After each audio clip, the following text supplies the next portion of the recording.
No? Good morning. Can you hear me? Does that work? Yes? All right. Good morning, everybody. Welcome. I'm excited to welcome you all here for our Women in Law Conference, our annual event, and I'm excited that it's back in person.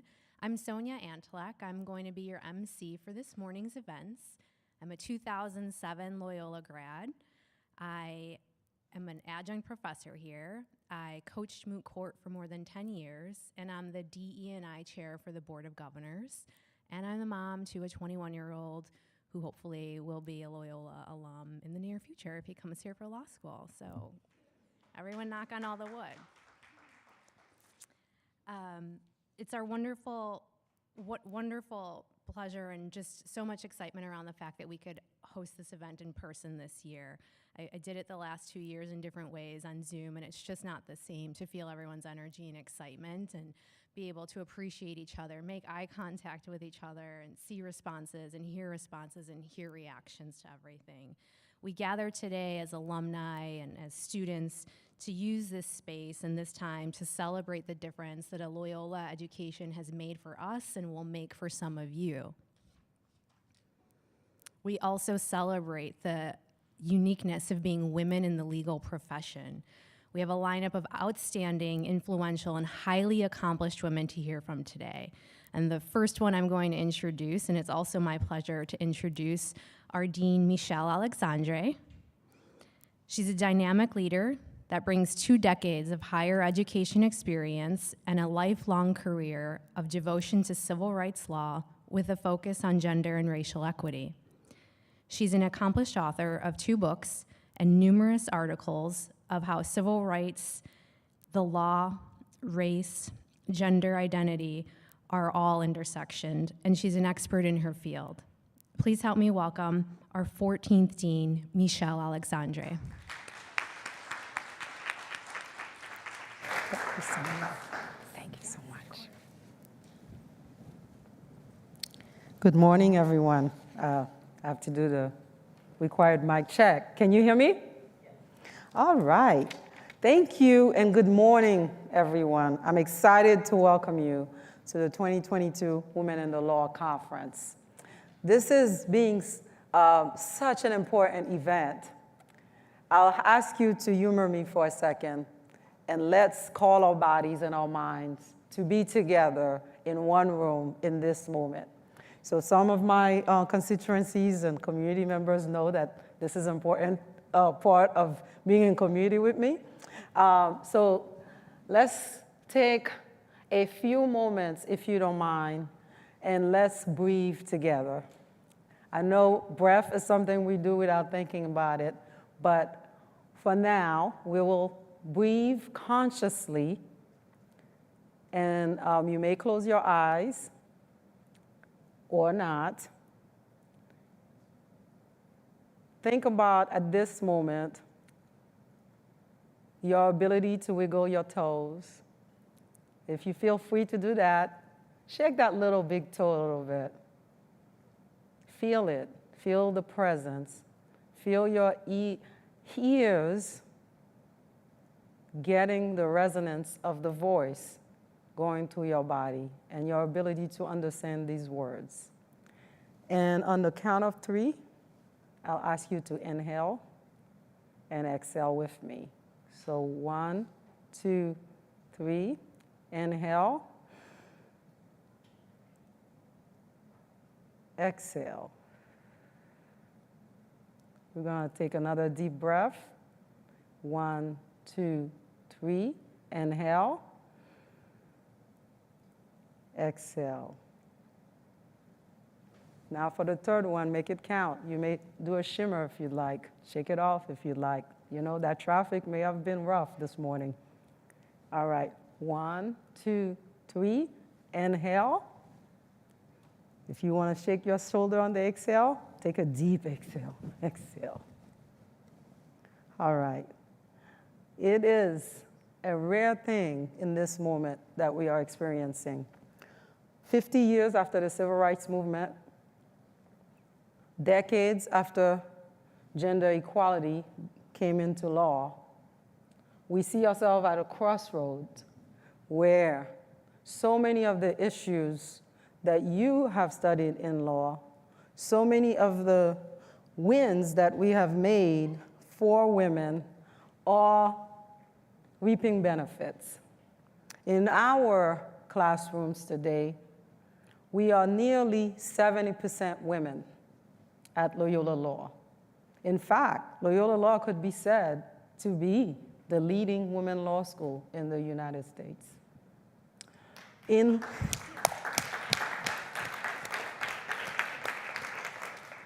legal education, nearly 40% of the law schools are led by women, a far cry from when we had our first woman dean, Nina Appel, at the beginning of the 21st century. And we stand in the tradition of Loyola Law having been one of the trailblazers, and that other law school now have cut up. Our students are eager, thirsty to hear about your experiences, to look at your model, and to break the stereotypes that continue to bind us. U.S. versus Virginia, decades ago, explicitly stated that any stereotypes, no matter applicable to 0.1% of women, are illegal under the 14th Amendment and under the Constitution of the United States. Yet, we know that people of our communities who are women presenting still face social and legal hurdles in the workforce. Gender equality takes work, and it has to be built from generation to generation. Work-life balance are issues that affect all of us.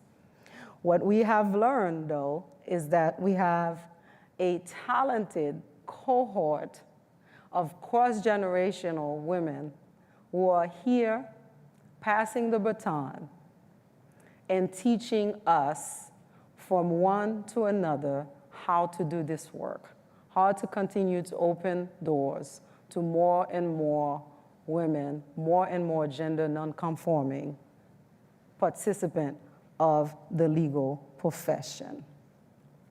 And because of that, it is why it is so exciting to have this reflected in our panel today. Our panelists will talk about experiences that go beyond work-life balance and share their pathway to success with you so that you can understand the various models and the various workplace policies that could benefit your work in the future. And ultimately, to this discussion, we will confirm that the work of gender equality, the work of breaking and dismantling stereotypes, is not just a women issue, and that all of us, including those of us with small children like me, really are doing the work of freeing all, whether men, women, or any form of gender identity classification. So thank you, and I look forward to the conversation.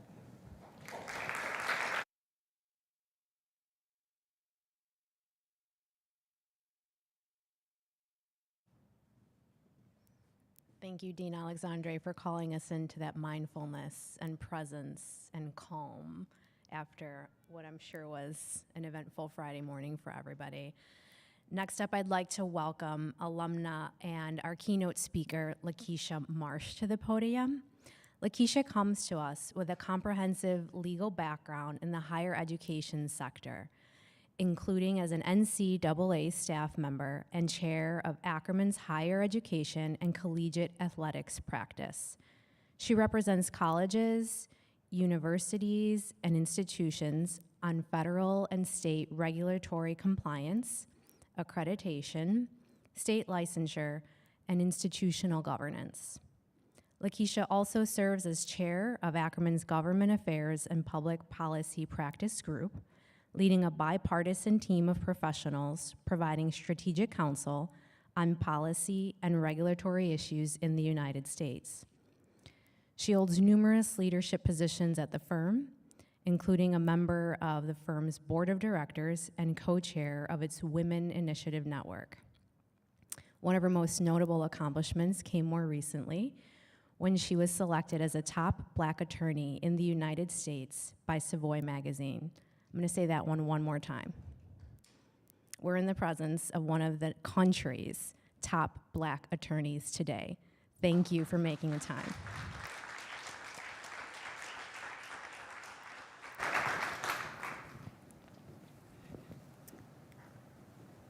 Turn this away, and what's so great about being here is that I remember being out there and always looking to see how many pages the panelists actually brought up to let me know how long this was going to be. But you can't see mine, so that's great. You just have to be entertained and smile and laugh at my jokes and act like you are supporting me and excited for me to be here, because I am excited to be here.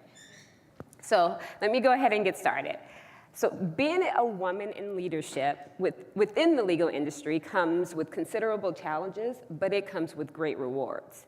Each day, I have the opportunity to support other women and to help them achieve their personal and professional goals. I have the opportunity to shatter glass ceilings and establish a path for other women to follow. I have the opportunity and the ability to be great, but most importantly, help other women shine and be great themselves. I may lay the foundation, but I'm fortunate to watch other women carry the torch further than I may have carried it. And while there are challenges, as you can see, there are so many more rewards. As a woman lawyer, I've learned 4 guiding principles throughout my personal and professional career. I carry these 4 guiding principles, and that's what I'll talk to you about. They are being my authentic self, at times realizing I have to step outside of my comfort zone. I have to be comfortable with being the only, but not too comfortable that I stay the only. And I have to be more than just a mentor. I have to sponsor women.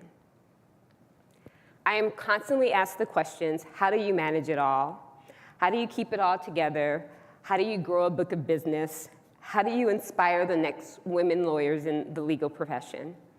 How do you balance and overcome the challenges that there are to be a Black woman attorney in the United States, in the world today? How do you persevere and still rise? My answers remain the same. I keep God first, I do it afraid, and I always reach back to pull forward. Now, when I graduated law school here at Loyola, I did not have any clue what lies ahead. I didn't know what I was going to do. I knew what I didn't want to do, and that was go into private practice and be a partner at a law firm. At least that's what I thought at the time. So I took a position at the NCAA. I'm a former student athlete, so that was important to me to stay connected with something that I felt had been such a foundation for me growing up. So I took this position at the NCAA, and while I didn't do immediate legal work, I did lots of governance and regulatory work. I pretty much crafted the rules and regulations for the players at the NCAA, those great things that are constantly in the news right now. I always duck and hide and be like, is that one that I worked on? Because literally for the years that I was there, that's what I did. It wasn't until my last year at the NCAA where I actually did what we call traditional legal work. I was so consumed with the thought that I didn't feel like a lawyer that I actually decided I wanted to leave the NCAA. Now, I still ask myself, what does it mean to feel like a lawyer? I still don't have that answer, but because I didn't feel like a lawyer, that's the rationale that I gave myself for actually taking another position and leaving what it truly is a great organization, despite what folks might think it really is. I set out to find a job where I could be a lawyer.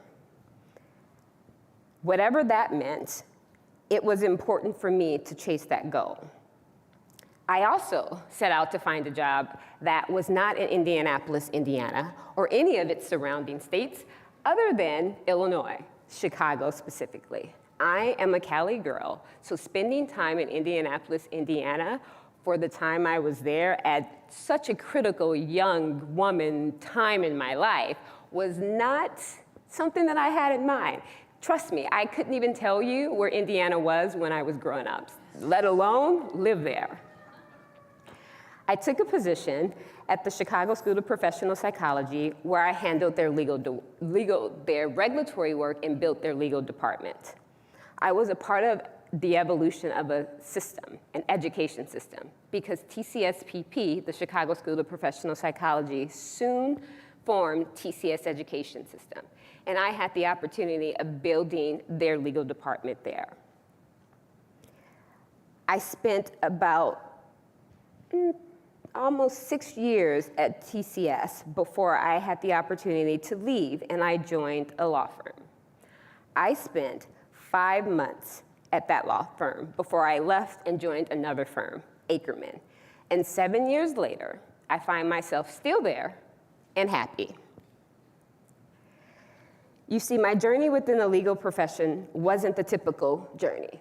You know, graduate law school, take the bar, go into a law firm, be an associate at a law firm, or clerk, make partner, and then go in-house. I actually did the complete opposite. I went in-house. My first job out of law school was in-house. Lost my place. So I left, I joined Ackerman,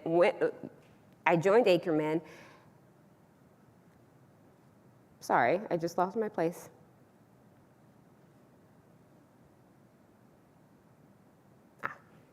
I stand before you after being at Ackerman for 7 years, where I am an equity partner. I am the chair of the Government Affairs and Public Policy Practice Group.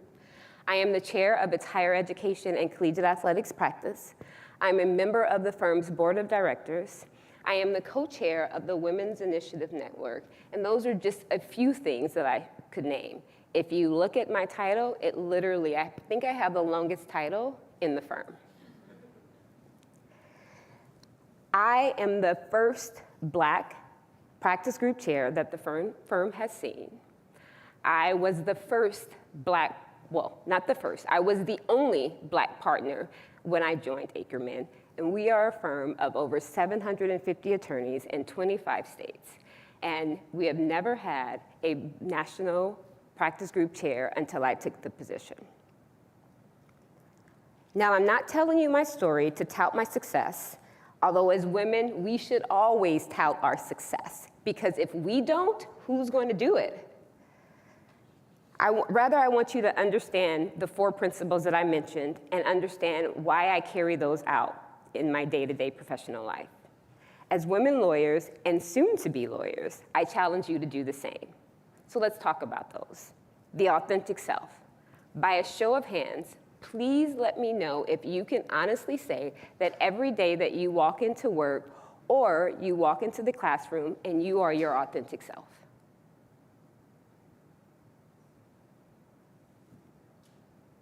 2, 3. Did I see 3? 3 hands that you can truly say that you are your authentic self. As a confident, intelligent, strong, and fierce Black woman, I am who I am, and there is nothing that can hide that. But early in my career, I tried. Now, never tried to hide the Black part. Can't do that, never do I want to. But it was the confident, intelligent, strong, and fierce part that I tried to keep to myself because I didn't want others to think that I was intimidating or a threat. I worked hard hiding my authentic self to make others comfortable. Has anyone ever done that? I thought so. I would walk into a meeting or sit in a room and I would not take the seat at the head of the table, or even the seat that was amongst all the action. I would volunteer or not decline to take notes or do other secretarial tasks while in a meeting with my male colleagues. I made myself smaller so they could appear larger than what they were. I didn't want to interrupt the norm. because ladies, sometimes we don't like to interrupt the norm. It was sad. More importantly, it was exhausting. I spent most of my day at work, which was a place where I could not be myself. I could not be my authentic self. One day, a mentor of mine, who's a male mentor, asked me two simple yet thought-provoking questions. It was like a light bulb went off. It was like the gates of heaven opened because he made me realize something. Those two questions were, who are you? And who do you want to be? After stumbling over myself, trying to come up with a profound response, I finally just said, I don't know. And he said to me, if you don't know, how will others know? Those questions changed everything for me. I sat back and I reflected and spent so much time reflecting on how could this be? How could I not be able to articulate who I am and who I want to be? At that moment, I promised myself that I would always show up as my authentic self, the good, the bad, and the ugly. And if others don't accept that, not my problem, it's theirs. I no longer would shrink myself for others to feel larger. I referred to myself as a Black woman instead of an African American woman because I realized I was only saying that because I thought that was the politically correct thing to say. I walked into a room and I sat at the head of the table and always amongst the action. I spoke my mind and demanded the respect that I deserve. I am respectful and collegial at all times, but my voice will be heard. I am committed to exuding diversity and inclusion. You see, to me, diversity and inclusion is not just simply having a group of diverse people with diverse backgrounds in a room or even at the table. While that may scratch the surface of the diversity component, it does nothing for inclusion. Inclusion is met when those individuals have a voice at the table and where there is respect and allyship for others that allows that voice to be heard so that voice can affect change and affect the profession that we're in. We've all heard the stories of law firms and companies trying to meet their diversity inclusion responsibility by bringing a woman or an attorney of color to a pitch or a presentation, just to show that they believe in diversity. But after the work comes in, you no longer see or hear from that woman or that attorney of color. My authentic self just didn't accept that. I myself experienced that.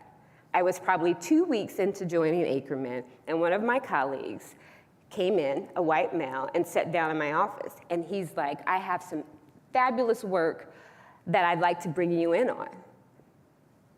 It's a banking client, and we do all of their banking work. And so I'm looking at him like, here I am, a higher education and collegiate athletics attorney. I know nothing about banking but balancing my checkbook, and so you want me to be a part of this team. And he smiles and he says, you won't have to do much of the work. Just attend a meeting, maybe once a month with the client. That's all we need you to do. And so I sat back in my chair and I looked at him and I said, that's all you need me to do? And I said, great, let's talk about that origination credit. How much origination credit are you giving me for this? And he said to me, you don't have to do all the work, just show up to the meetings. And I looked at him and I was like, this face is doing all of the work. There's a reason you're asking me to be a part of that team. And it's not for my legal skills, but it's because I'm a woman, and really it was because I was a Black woman. So yes, I am doing work, which deserves credit. See, at that point, my authentic self wasn't going to accept being used.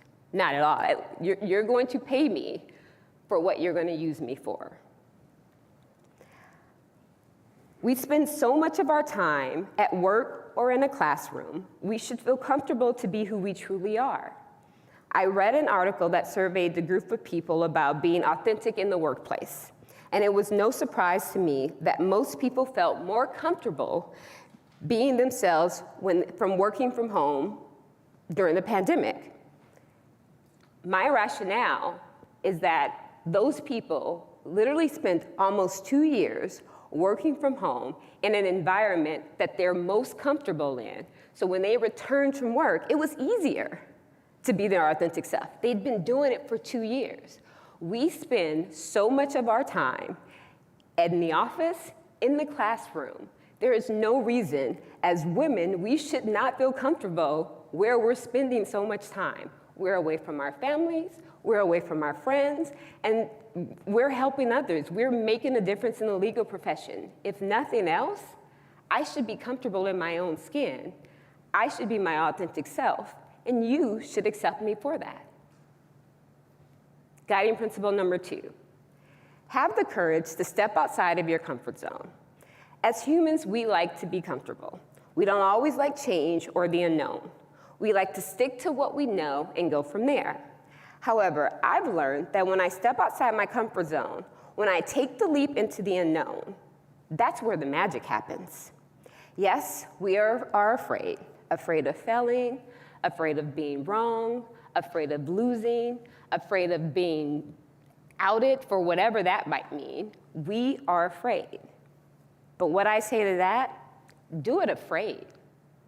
Fear should never paralyze you or keep you from moving forward. Do it afraid. I can recall a number of times where fear paralyzed me, or I had to take my own advice and step out. For years, people had been trying to convince me to move into private practice and take my higher ed experience and my collegiate athletics experience and build a practice group. Take it to a law firm. I kept laughing and saying no, saying no, saying no. I finally had the opportunity to truly take a position, and I had to think, why do I continue to say no to this? And quite frankly, it was my fear. I was afraid. I was afraid of failing. I was afraid of building relationships and business development, growing a book of business. I was afraid. I, being in-house, was so used to being courted, I had no idea how to court. And outside counsel, that's what you do. You are courting. So I had to take my own advice. I had to step out, take that leap, and I had to do it afraid.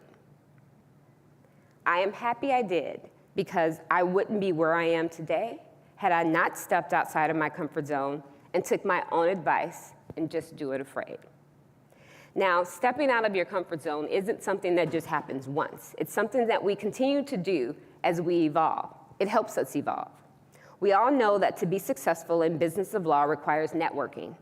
You have to get out and meet people. You have to go out, business develop. You have to get out there and be known. You have to generate business, build relationships. And that can be extremely difficult for those of us who are introverts at heart. But we have to figure out a way to do it. You have to find what works for you. I found what works for me. I go Hollywood. I'll explain. So I am that type of introvert, or that type of lawyer that when I walk into a conference or a networking session, I have my phone out, especially if I don't know anyone, and I'm in the corner acting like I'm talking to someone. I'm not talking to anyone, but I am in the corner talking like, until I see someone that I actually know, because then that gives me some comfort level. So I realized that I had to step out of that. I had to go into full acting mode. I had to go Hollywood. And being from LA, that was putting on a show.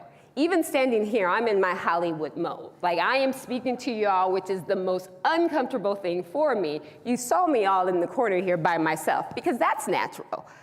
But when I get up here, when I do this, I go Hollywood. You would never know. Yes, oh yes, I'm great, I'm comfortable, I'm confident, I'm doing it all. That's what I had to do. I had to figure out a way that helped me step out of my comfort zone. I had to go Hollywood. Each day that you step outside of your comfort zone is a day where you evolve, where you inspire other women to take a chance and to step outside of their comfort zones, where you better the legal profession for women. Number 3, being comfortable with being the only, but not too comfortable that you stay the only. As a woman, especially a Black woman, there are so many instances where I'm the only person that looks like me in a room, or I'm the only person that holds that position or a particular role. I have to be comfortable there, comfortable with holding my own and maneuvering in that space of loneliness, maneuvering in a space where I am the first and the only one. However, I can't get too comfortable. I can't get too comfortable that I remain the only. I have an obligation to reach back and pull forward other women and other attorneys of color so that they join me in that room, so that they're with me when I'm sitting in a meeting. You have that obligation, because if we don't do it, who else is going to do it? As the alumni that are practicing now, reaching back, pouring into the law students. And you as law students, you do the same thing, because while you think you might just be law students, there is someone that's looking up, that's watching you. You have to pour into them. You have to reach back. If we don't do it, how will we ever get rid of the stereotype token?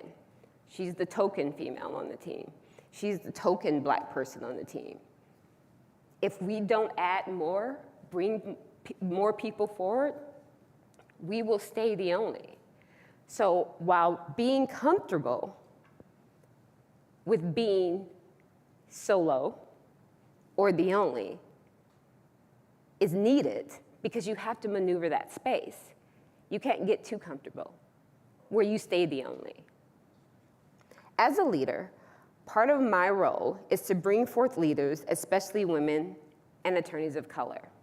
I believe that some of the most treasured achievements are leadership roles. Effective leaders inspire others, they train, they teach. They are constantly growing and evolving. A good leader has learned that there is tremendous value in building others up, in building other women up. They may be women who are your colleagues, they may be women who are your classmates, they may be women on your teams, they may be the women that are watching you. No matter who they are, as a leader, you have the responsibility to act and carry yourself in a way that builds and lifts them up. As a leader, you must realize that leadership is about creating pathways for others and not becoming anyone's barrier to growth and opportunity. Throughout my professional career, I've never forgotten those women who created pathways for me, who have supported me and built me up so that I could work and do the same for others. I have built teams with the belief that I am training those women for my job and to be better than I am. Leadership is a selfless position to hold. However, I know that I've succeeded when I can step back and say, you can do my job. You can take this role to the next level. Helping women succeed only makes me better and forces me to move to the next level.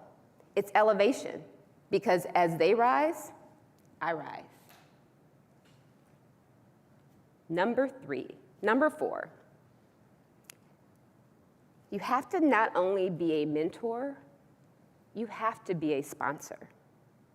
How many of you know the difference between a mentor and a sponsor?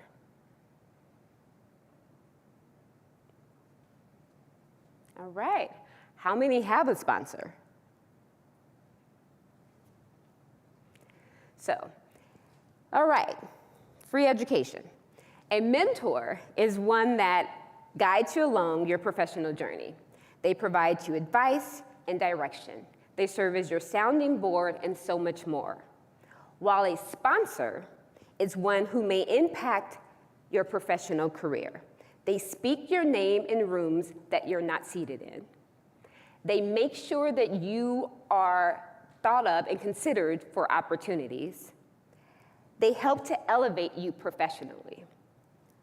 As women, we have a tendency to be mentors and not sponsors, and we have to change that. I am a walking example of sponsorship. My first job out of law school was at the NCAA, and that was because a woman sponsored me.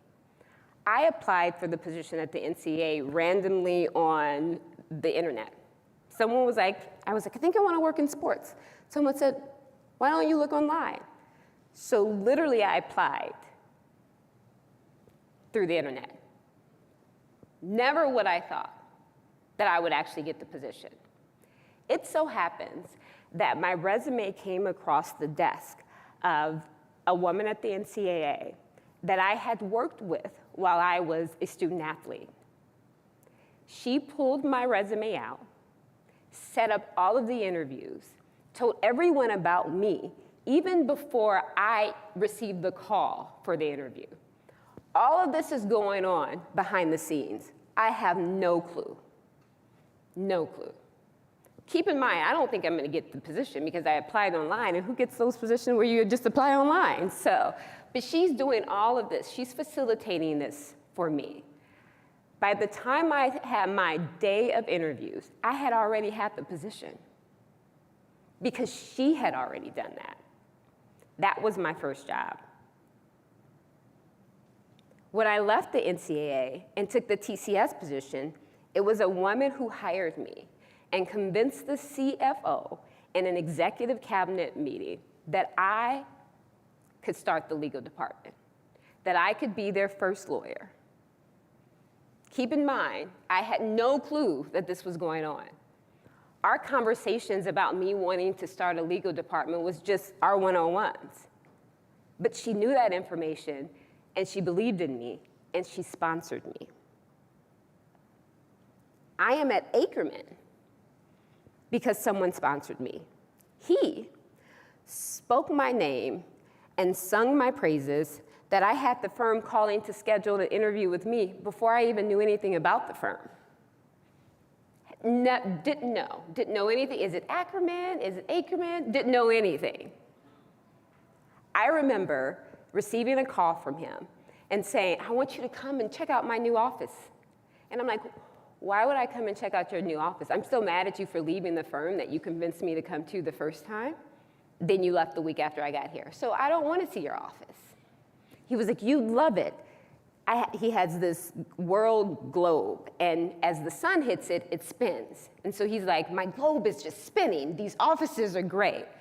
So I'm like, I know what you're trying to do. You're trying to get me back on your good side because you left me here at this place that I hadn't interviewed at. I just accepted their position, so I didn't know what I was walking in. But I accepted it because of you, and now I'm stuck here, and you've moved on.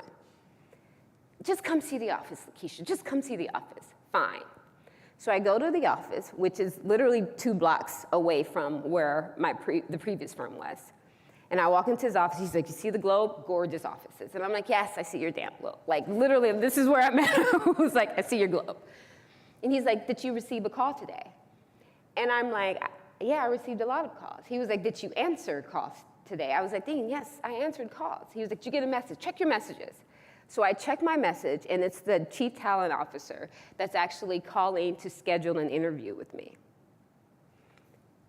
That opened up the door for me to go to that initial interview and all the subsequent interviews with confidence and to be able to walk in and ask for what I want. I joined Ackerman, let me repeat, with no business. There's a lateral partner questionnaire when you leave one firm to the next that firms like you to complete. I put $25,000 was what I expected to be able to generate in a year. That's it, $25,000. Forget the 1,900 hours that came with it. I walked in with the office managing partner, who is now the firm's CEO, and I was like, you want me, and I want to interview everyone, because I made that mistake once by not interviewing at my previous firm. I was like, I don't have business, but I have a network, and I have confidence that I actually can succeed. And he looks at me, and he's like, let me make you an offer you can't refuse. Now, I don't know what that means.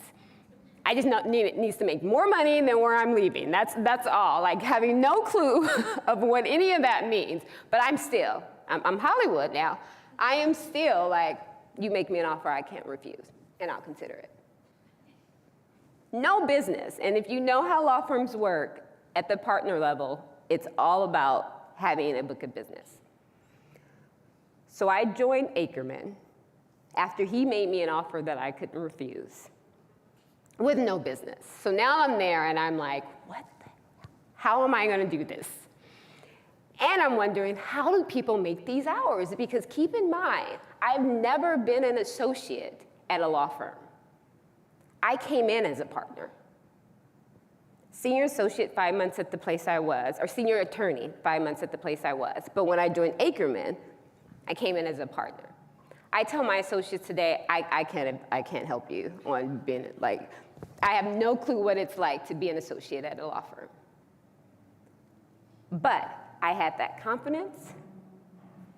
I was in my authentic self.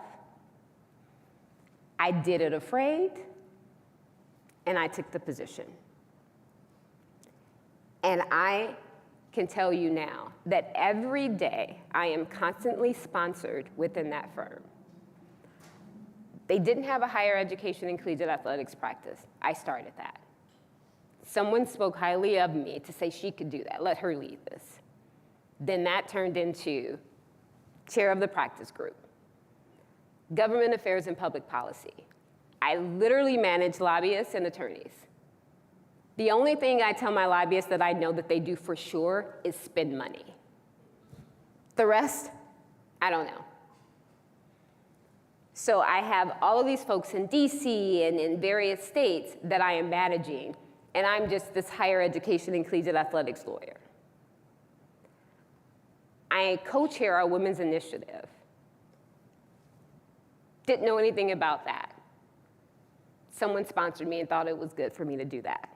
Now I'm in a position to sponsor others, and I do it very often. I am doing things that I never thought that I would do. I have literally been honored in 3 magazines in the past 3 weeks. And there's one that's coming that I know about, but I can't share because it's embargoed. I was with an associate yesterday, and she's like, aren't you excited? And to me, I'm thinking, I'm still trying to take it all in, because I didn't think that I would be here. Keep in mind, I left Loyola with no desire to be in a law firm. Didn't want to do it. I joined the law firm saying, I'm gonna do this for 2 years because I wanted to make sure that I got law firm experience on my resume, just in case that I found my dream job.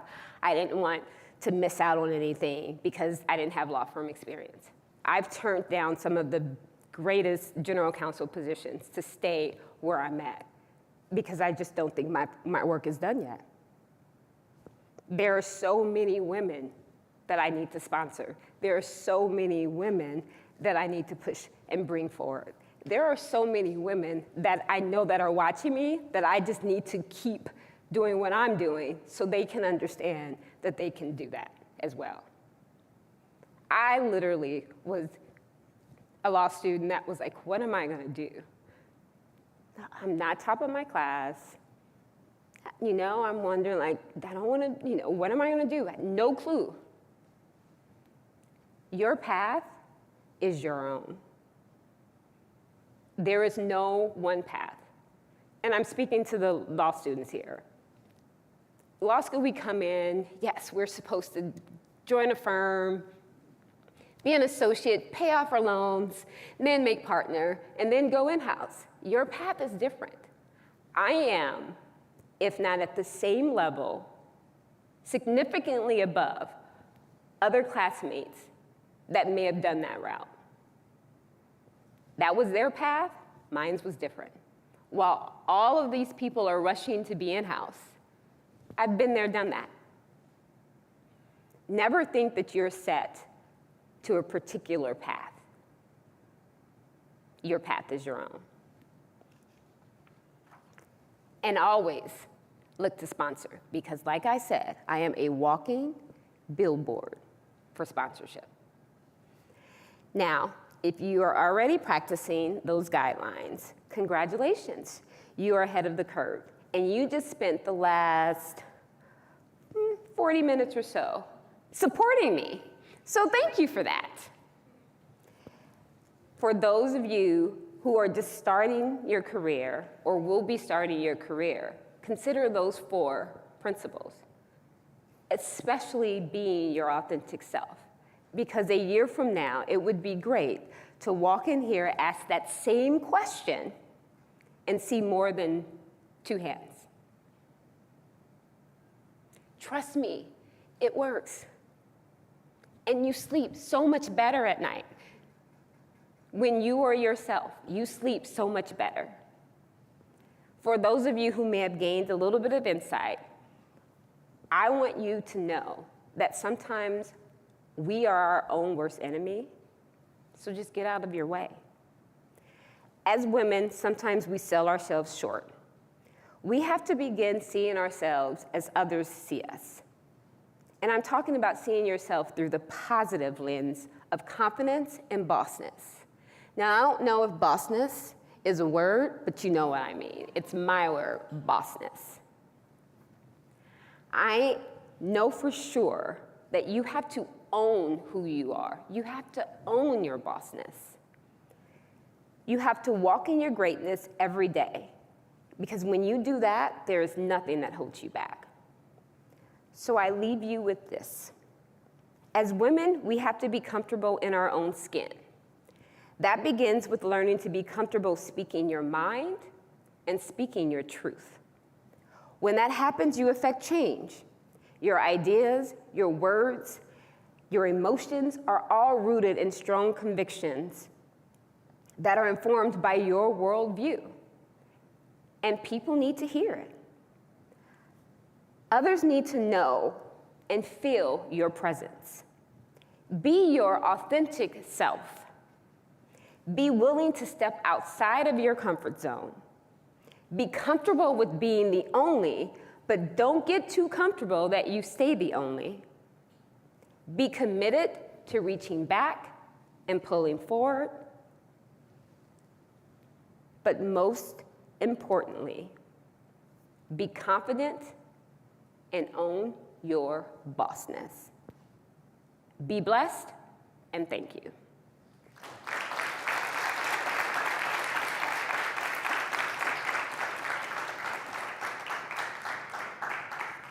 We good on time? Yeah, we're good. Thank you. Thank you, Keisha. That was amazing. We do have 1 minute, so I will say to the law students here, if you're thinking that you're free from being able to raise your hand about mentorship and sponsorship, I challenge you. You are a law student at Loyola University, one of the best in the city, and you know young girls and young women who want to be here. You can bring them next year. You can get them in this room with you, and you can sponsor them now because you're already accomplished. So next year, we want to see all of you raising your hands about that question of sponsorship. And I will say, it took me 10 years into my career before I knew what being my authentic self meant. So you're ahead of where we were, and it should not take you 10 years. We now have a break. We're going to take a quick 10-minute break, and we'll see everybody back here at 10:05.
this not? Hello?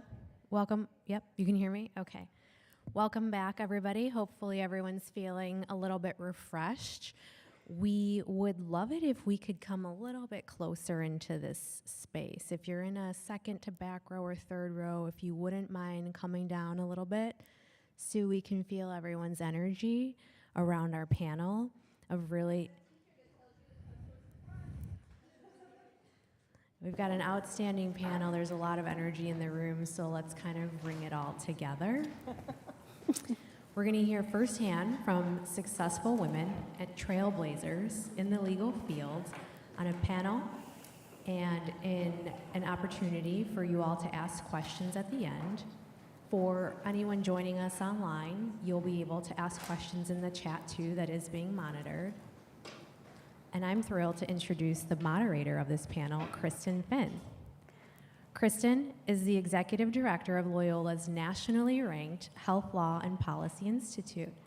She oversees student advising and strategic initiatives at the Beasley Institute and teaches 3 courses here at Loyola. One of those courses is an innovative seminar that she created called Women in Leadership. She's also the faculty advisor for Loyola's Women's Law Society. It's my privilege to turn it over and welcome our dear friend, Kristen. Thank you so much for having me. I'm so excited to be here in person. We've had this conference for the past several years online, so it's really awesome to be back in person with this esteemed panel that I'm so excited to be with, and I'll let them introduce themselves. I have the privilege of being an alum of the law school, like many of you listening at home or sitting in our audience, and some of the panelists too, which is so amazing. And I get to teach law students every day, so my job is awesome. But what I want to hear about from all of you is your day job, kind of what you've been doing. And then we'll get into the nitty-gritty of how you got here and what it really feels like to be a woman in the law. Marianne, do you want to introduce yourselves first? Thank you very much, Kristen.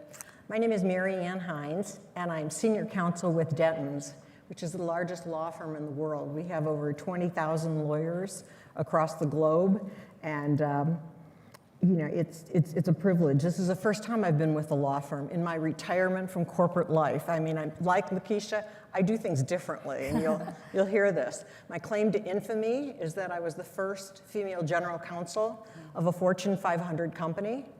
When I was in law school, that wasn't even on my radar screen. Yeah. And after that, I became the general counsel of 5 global corporations. What a thrill. And they span many different industries, and that's the joy. When you can explain who you are, what you value, what you bring to the table, there are no boundaries for you. So happy to be with you today. Hi, LaKeisha Marsh. Good to be here again.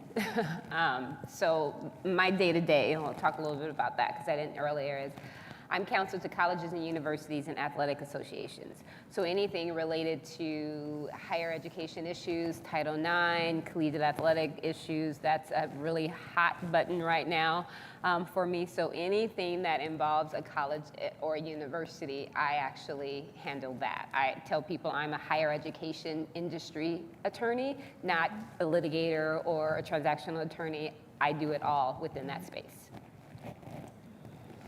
Hello, everyone. My name is Gray Mateo Harris. I'm an equity partner at Fox Rothschild.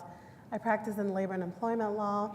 I am not a grad from here. I'm at the University of Illinois, Champaign-Urbana, double Illini. But I am delighted to be here with my adopted, extended lawyer family. My day-to-day practice consists of counseling clients on any issue relating to their workforce. That also includes handling, like you said, litigation or advising on transactional matters. So if there's a union involved, an employee involved, that's the kind of work that me and my team can assist with. Every single day looks different, and labor and employment is very exciting. Every case is unique in its own way, very fact-intensive, very people-facing. So happy to talk more about that today. I'm Eileen King-Bauer. It's so nice to be here at Loyola. I have such fond memories. I went to Loyola undergrad and was at both the Lakeshore and Water Tower campus for undergrad, and then I did a 3-3 program where I went into law school after my 3rd year of undergrad, so I did the whole thing in 6 years, and graduated from the law school in 1988. So we were down the street in that red building down the street. I am now at a firm called Clyde & Co. It's a firm that's headquartered in the UK. We've been in North America for about 16 years, and I started the Chicago office with some of my colleagues in January of 2017. I currently chair the North American board for Clyde & Co., so I'm very involved in the management of this region. And I also have a practice. I represent insurance companies in complex coverage disputes. So we do a lot of litigation. Most recently, we've had a tremendous amount of litigation involving COVID-19 business interruption claims. So it's interesting work. It's kind of the complex contract coverage and litigation work. Good morning, everyone, and my apologies for my delay. My name is Claudia Castro. I'm the Chief Legal Officer for Aceto Schools. It's a charter school network. It's a nonprofit organization with 15 schools with both primary and high school grades included. We fall under we have an agreement with our charters under Chicago Public Schools. So they're all throughout the city of Chicago. My job as Chief Legal Officer consists of dealing, of course, with education law, but charter school law, labor and employment. We're currently in bargaining with the Chicago Teachers Union. Our teachers are unionized. We also deal with different types of contracts, real estate, and again, every day is different. With budgets, I mean, everything. I mean, a little bit of everything. I have a team of 3 people under me. And again, like I said, we have 15 schools, so that means we have 15 principals, which means we have 15 different types of complaints coming times like 10 from each school on a daily basis. So yeah, so it's exciting. It's been overwhelming. I started earlier this year, but I love it. I mean, I feel like from the different positions I've had throughout my career, and Sonia will know, Sonia and I became attorneys on the same day. We worked at the state's attorney's office together. The numerous positions I've had, I feel like have literally led up to the position I currently have. So, so far there hasn't been an aspect of this job that I don't like. I really like it. Like I said, it's taken over my life pretty much, but I really like it. And overall, you know, it's for the kids. You know, the children, the students that we serve are mostly Latino students, so that also goes near and dear to my heart. So yeah, it's been exciting and so far. Thank you so much for introducing yourselves. This is an amazing panel of women, and I know that when you're a law student, especially, you look around in your classes, and they're, especially at Loyola, even more than 50% are women, and you're thinking, oh, this is the norm, I'm used to succeeding on this plane. And women have been graduating in large numbers from law schools for decades. We thought that would mean that women would also be taking the ranks of leadership in proportionate numbers. That is not the case. Still less than 20% of equity partners in the US are women, and far less are women of color.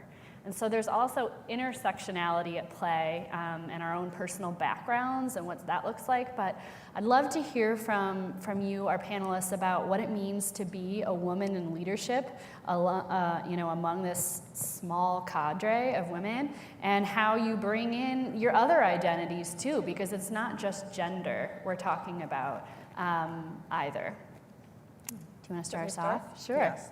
I made corporate law sound so boring when I went through my background, but I have to tell you, a very rich experience to be a chief legal officer of a corporation, especially the ones I belong to. So I dealt with diverse issues from made a lot of computer law, databases, publishing, aerospace, and manufacturing. So every Airbus, every Boeing plane had our stuff on it, electrical and mechanical systems, then underground mining of crop nutrients, oil and gas, and then worldwide food production with corn products ingredient. And you always show up to make a difference. And you make a difference as a female. So I said I graduated, in 71. I became a general counsel in 79, the very first. So when you walk into the room of the 100 top general counsels of corporations, and 99 of them are men, you are noticed. Yeah. And you bring yourself to the party. And one of the things I want to impress upon you is don't wait for an invitation. Invite yourself. Even if you're introverted at home, LaKeisha and I are both, so I was really interested in hearing her say that. But when you get out there, you're getting out there for yourself and others. That was a hard thing for me to accept in the beginning, but I get it. And when I joined the aerospace company, my goodness, I had to go all the way down in the ranks to find another woman in the company. So you have to show up. It's incumbent upon you. You should be proud to be a female in the law. You can make a difference. That's what leadership is making that difference. And you have an obligation to yourself and to others. I've been very active since I joined the law firm as senior counsel. And I'm very active not in generating business particularly. That's not the objective. The objective, and the firm hired me to do this, is knowing that I was going to make connections for people in the firm with particularly general counsel, particularly women, particularly people of color, and that inclusion was definitely a part of me. I'm also on the board of the Dr. Scholl Foundation, so it's like being Santa Claus. You get to give money away, and it's awesome. And also I'm on the board of Girls Inc. of Chicago, making sure we take the girls in the inner city, give them opportunity, exposure, and support them in every way, shape, and form. So it's great to be a woman. It's great, and I came into law. My parents were both factory workers. I'd never met a lawyer before I went to law school, but I knew this was a profession that empowered you to make a difference. And I was very careful about what I said, when I said it, how I said it, but I always showed up to make a difference. No, I echo, most of that. To be a woman in the law right now it's a fascinating time. Like, there are so many opportunities out there for us to change our legal profession and what it looks like, for us to have our voice, for us to pull back, and pull people forward. Like, we're in an interesting time. Our voices are heard, but I feel like at times we shrink back. When we should be loud, when we should be out there, when we should be vibrant, letting them know that we're the next, you all, for the most part, are the next lawyers that are coming through, and you're all female. Like, girls, we run the world. Like, as Beyonce's been saying it forever. Like, but think about this. She said it a little differently. Yeah, she said it a little differently, but the point is, when you look in your classrooms and you see that there's other women, just know that is the next GC of someplace. That is the next partner. That's my next client. That's my next, whatever that might be. Own that. It's a fascinating time to be a woman in the law right now. I do want to point out, at the associate level, that's for sure true too. Oh, yeah. Like, you're gonna see women in your associate class if you go that route, and about 50% of Loyola grads go into private practice, and that's true of the country. But often when they get to my age, they start leaving the law. Mm-hmm. And I know, Gray, you also have small children, I do. What does it mean also to you to be a woman in the law as a mother? Yeah, that's such a great observation, and it's a true statement. Mm-hmm.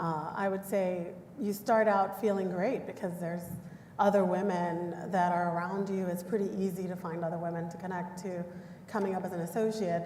But yes, I remember when I made partner and I went into the first partner retreat, I was one of like a handful, truly a handful of women, and also everyone else was white.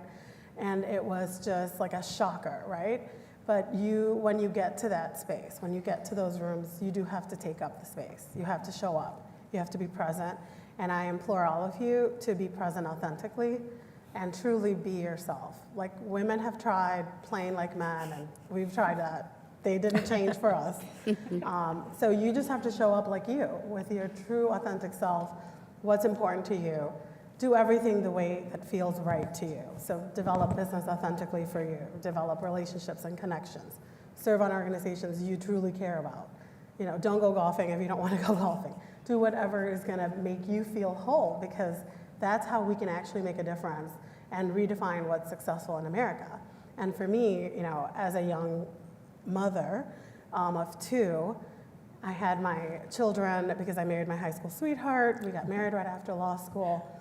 And so I had, you know, as an associate, my first baby about 10 years ago.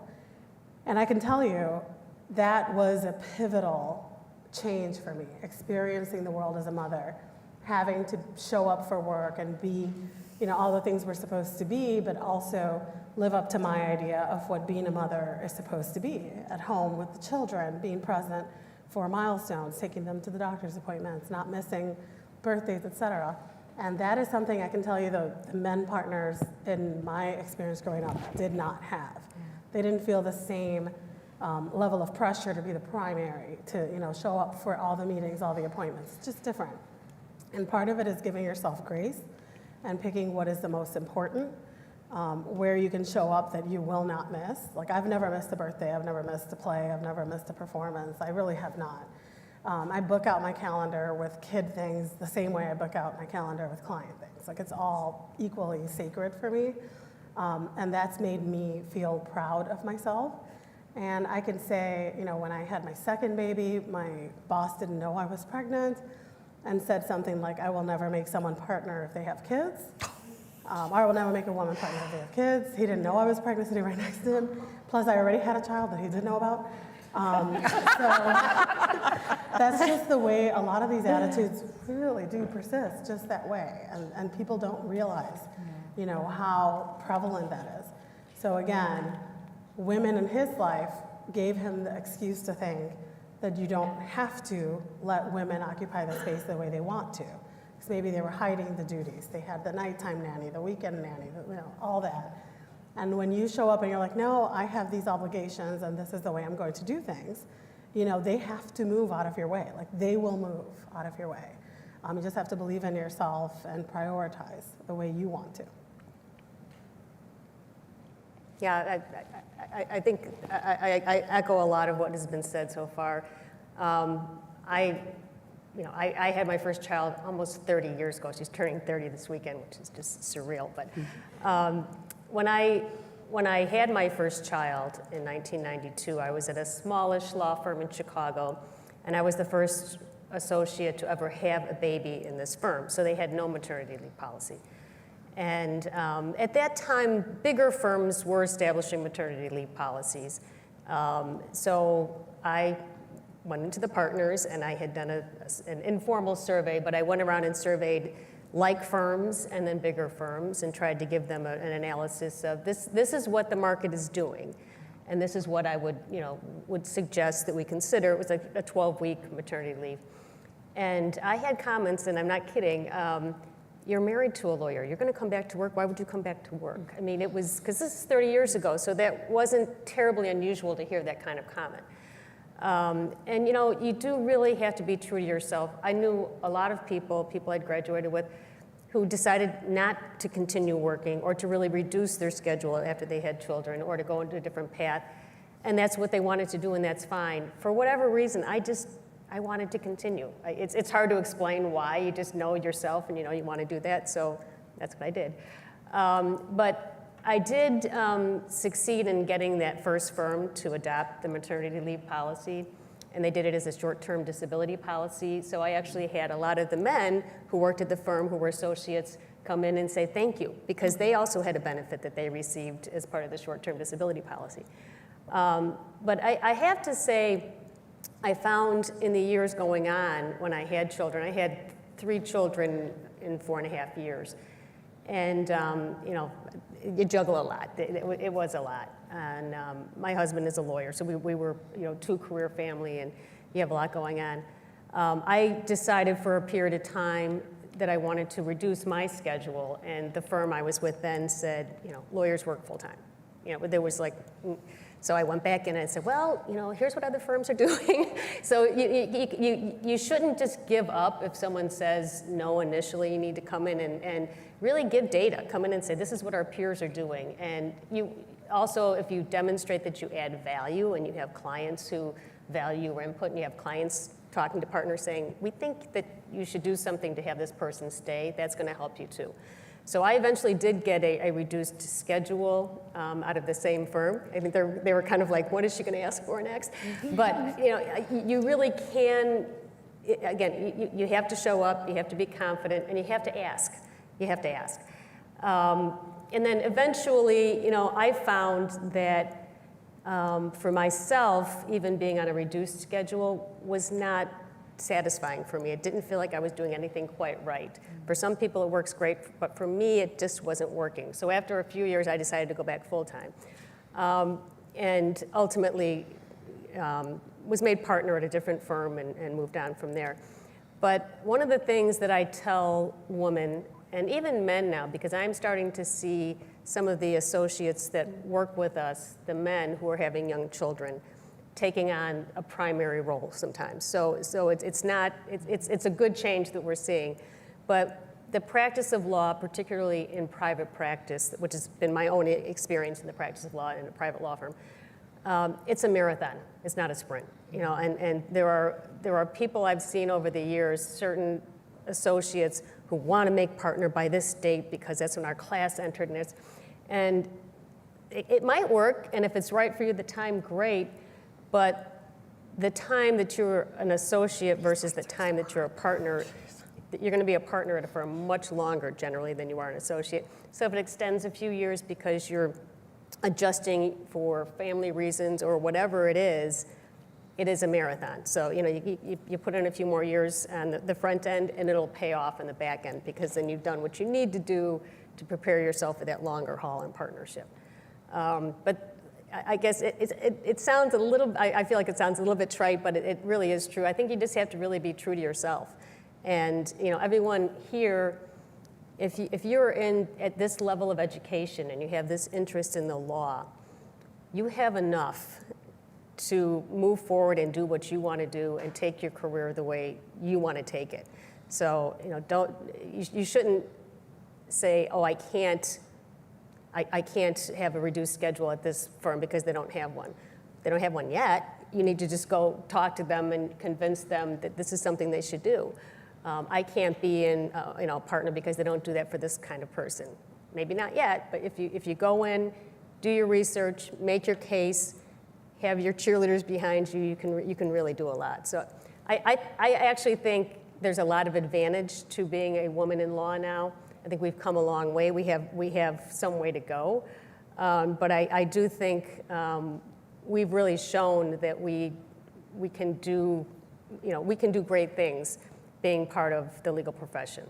So I'm excited for all of you that you're part of it, and you're going to do great things as you're going forward. Awesome. Claudia, you want to tell us a little bit about? Yeah, just really quick. The one thing I'm constantly either telling my team members or other young attorneys is, as women, especially women lawyers, a lot of times we're afraid to speak up.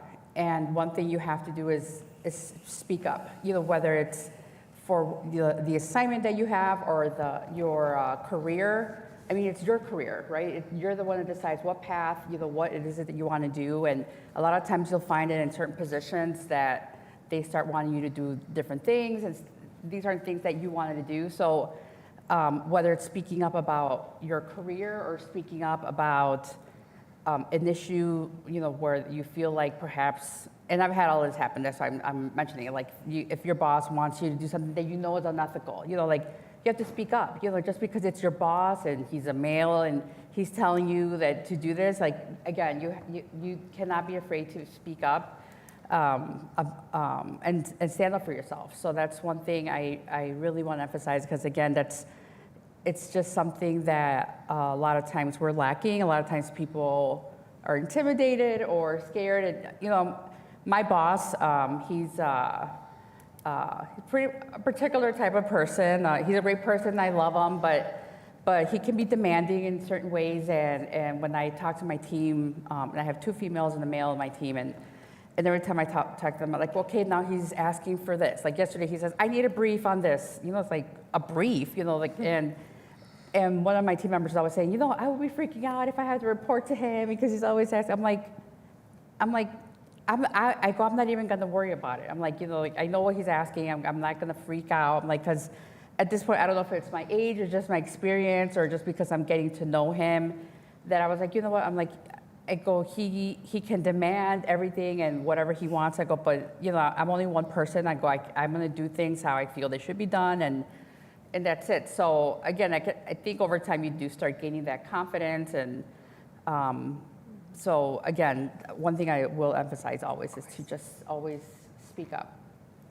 I love it. Boundaries. Yep, you got to have your own. And no one's going to look out for your career the way that you have to. No one. And if you have a really good mentor or sponsor, you might get a little confused on that. I have done that before. But it's you. The buck ends there. Marianne, did you want to add something? I just wanted to add one more thing about boundaries. When I was a very young attorney, you know, and I'm dealing with circumstances that were family. I was a mother of two. When they promoted me, I was expecting my second child, and they knew it. And they still went forward, and it was very exciting. And yet, when it came time for me to do things I wanted to do, I watched the men and my outside firms, you know, and developed a good relationship with their assistants. So they were honest with me. So where is Larry? I need to talk to Larry. Oh, he's at the Cubs game. Oh, yeah. Oh, okay, I get it. And where's John? This is a fellow colleague, an executive in the company. Oh, John's golfing today. So when I have to do something with my children, I didn't say, I have to go to my children's play. I said, I have an appointment. Yeah. So I don't ask forgiveness, number one. And number two, I invite myself to the party. And number three, when someone says no to me, it just means not now. I love that. I have to say, it took me a while to get comfortable with that idea, and it is really important. Just state you're unavailable. You don't have to say why. Yep. You know, just say, you know, I'm here now. You don't have to apologize. Like, just take up space. Exactly. And, you know, stay comfortable and confident in yourself. You don't owe people explanations, excuses, apologies. They don't do it, and they don't value it. And it honestly is much better when you're just in that control of yourself. But never sacrifice the things that are so important. Don't drop the glass balls in your life. Don't drop those for anything. And at the end of the, you know, no, I add, and I'll come back to you in 3 months. I give them a timeline to know that I'm going to come back on you. Right. Yeah. I'm not going to just let it go indefinitely. Yeah. This is important. I wouldn't be saying it to you if it wasn't important. Absolutely. So what are some of the policies and challenges that we still are facing as women that are critical gaps? Like, what are we hoping? I know we talked about maternity leave not even being on the table almost 30 years ago. That's changed at most firms, most organizations. Loyola, you know, since I've had children, and my oldest is 6, it previously was just short-term disability. They've now added a bit of actual like baby bonding time, which I think is a move, and it's paternal too, so that's a step in the right direction. Are there other policies or areas you see that you're hoping to change in your organizations or in the legal profession? So I think it's not necessarily the policy, it's just the applying the policy. So for instance, there's maternity and paternity leave, you know, at the firm. And if you go off on maternity leave, there's a certain amount of weeks that you're not in. So, right, if I'm on maternity leave, how am I going to bill those hours? I'm on maternity leave. And so you have some, you know, in our profession at firms, you have some partners that they don't necessarily care. Like, you didn't hit your hours. Wait, but I wasn't even here to hit those hours. And so I think it's more so educating and pushing to say, no, you have to take that into consideration.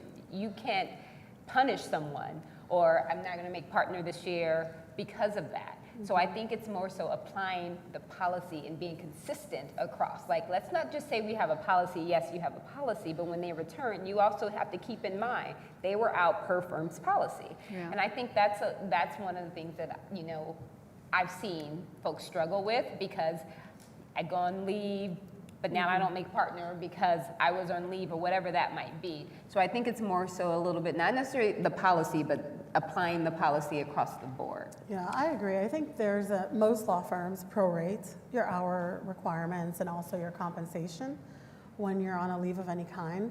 But I think the unspoken reality is that a lot of women who take maternity leave do end up getting held back a year from making partner. And to your point, okay, have your baby anyway, because, you know, you're not going to hold back on life because of a delay of 1 year or 2 years or whatever.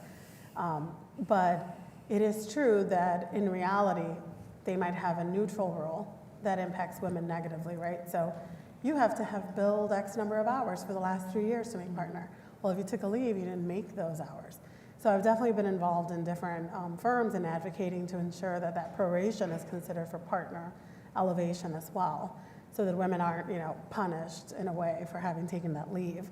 I think breastfeeding, nursing, things like that are another place where, we don't have enough in place to protect women or lactating individuals, because they're not really, they're given the breaks that are mandated by law, and as an employment lawyer, I certainly understand that and practice in that space, but the reality is they are losing hours of time to do this, and sometimes having that adjustment makes sense, having that flexibility, or at least not having the pressure to have to skip pumping breaks to be able to do what you need to do at work. So I think that's another place where self-advocacy comes in, and that's really important. And just making sure you're not like pumping in an illegal situation, like in a bathroom or At the Daily Center. At the Who Daily knows Center, what's I'm sure. going on. Yeah, so there are a lot of unique challenges that come up, but I think self-advocacy and coming up in front of it is really important. One of the things that I've seen in my own firm recently that I think is a very positive change is we are intentionally trying to diversify at every level. So how many partners do we have? How many of those partners are women? How many are men? How many are people of color? We're looking at those numbers. We're also looking at who's in management and at what levels and what are they doing. And if you study that and then you have goals, we want to change those numbers. We want to have, we want to increase our partnership ranks to have at least 10% more women by a certain year, by 2025, for instance. We want our global board to include at least 50% women by 2025. And you have to be intentional, because you can say, okay, yes, we're going to start, appointing people to these positions. But if you don't really set goals and hold yourself accountable, it's probably not going to happen. So our firm has done that, and I think we've actually done a really good job. We now have the top role in the firm, the senior partner, for the first time in the firm's very long history, is a woman. And she's in Montreal, Canada, and she's a great leader, and I couldn't be happier that we had that happen last year. It's great. And we have, this year we elevated more women to partner than we ever had in our firm in North America, which I was incredibly proud of. And the other part of it is all of these people are very deserving. Right. There's no rule bending. I mean, this is just, we have criteria, and every one of the people who's been advanced have met it. And they've met it because we've been very clear about this is the criteria, and we want people to know and understand. We want people to succeed. So if you need assistance, if you need help, if you want mentors, that's what we're going to provide. So I hope that more firms, and even I'm not as familiar with corporate, like in-house, because I haven't been in that myself, but I do think it requires intentional planning and really making sure that we have benchmarks and we're trying to meet them. But I'll tell you, I think there's a tremendous amount of opportunity now because more firms are looking at this. And I'll just add, the benefit that a law firm has in doing this is when we go to our clients come to us, and we put out, they have questionnaires, requests for proposals. So if they're looking for law firms to service their needs, we are now asked for our diversity statistics. We're asked for the individuals on our teams who would service that client. They want to know not just names, not just numbers, who's going to service them, what's their experience, and how are they going to play an effective role in the client relationship. It's all very important. So we're really at a very good time in the history of women in law, I think, because we have all of these opportunities to build on. We have some work to do, but we have a really good foundation and a good way to move forward with some of these things. Claudia, do you want to come in on this? And then let's talk about mentorship and sponsorship before we have to open it up to questions. Okay, sure. So really quick, what I wanted to mention regarding this was, I think there are still challenges. I mean, in numerous ways. One that we hear all about all the time is pay, equal pay. Although that's one of the things I love about my employer, that all of us in the senior leadership team, there's 5 chiefs, male and female, and we all get paid the same. So that to me was like a huge deal, like when I took the position. Another thing was, I guess the other thing, one thing I still find is that they don't always still take women seriously. Even though you have the degree, you have the education and the titles and whatever, and I feel there are times where there's still moments where you're just not taken as seriously, you're not considered, and sometimes I've seen that where if I give my opinion on something, you know, it's like, okay, let me look into it, but if someone else gives pretty much the same opinion, you know, and it's a male, then that's when it's like, oh, okay, you know, like I see it now. So things like that. And again, that goes back to my thing of always like speaking up, like, okay, why did you find that this person, I said the same thing, why is it that it made sense for that? You know, perhaps I'm like not articulating, or, I mean, but it was the same, we were saying the same thing. So again, I think that's also another area that needs a lot of improvement. But you know, I think like everyone else has said, we're slowly getting there. Again, back to my employer, they had a deputy chief at the time, a male, already in-house working there, who had also applied for my current position. And I think it was a big deal to see that they could have gone in-house, you know, promote from within. It was a male. And instead, they chose someone from outside, a female. So to me, again, like that to me was, you know, baby steps, but we're getting there. But to me, that made a big deal as far as like they could easily have just promoted someone from within. That was it, you know. So, and hired someone, maybe a female, for the deputy position. So yeah. Transparency in finances is huge. That is really amazing and unusual, I would say, Right. most organizations, and for sure at law firms and in academia as well. May I just add one more? Sure, yeah. And that is, you know, we need more female CEOs. Yeah.